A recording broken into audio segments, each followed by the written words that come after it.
Samantala, Department of Education at National Youth Commission magpapadala naman ng 100 estudyante at guro sa Japan para sa isang immersion. Ang ulat mula kay Jade Miguel.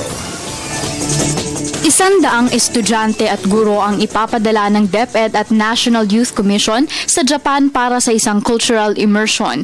Ito na ang pangatlo at ang pinakamalaking batch na papapuntahin sa naturang bansa sa ilalim ng programang Japan-East Asia Network of Exchange for Students and Youths o Genesis. Yung Genesis 2.0 language program ay para sa mga 15 to 18 years old na kabataan na nanggagaling sa public school sa Pilipinas. So, inaasahan na yung mga estudyante dito ay yung may mga nag-excel sa academics and at the same time sa kanilang extracurricular activities. Ayon sa Commissioner ng National Youth Commission na si JP Peñol, ang nasabing immersion ang siyang susubok sa leadership ng mga napiling representative o ambassadors ng bansa.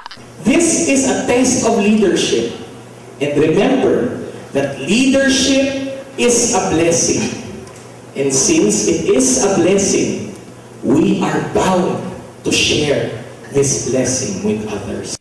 Sa kanilang 9 na araw na pananatili sa Japan, samot-saring aktibidad ang naghihintay sa mga participants na siyang magpapakilala sa kanila ng makulay na kultura ng kalapit na bansa. Their activity will be visiting depends on the program, but for this batch, they have the opportunity to meet the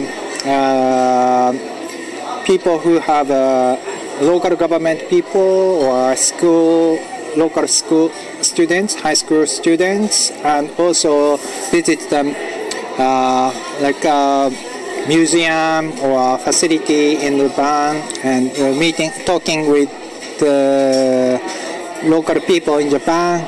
And of course, they have opportunity to stay at home in the Japanese homestay.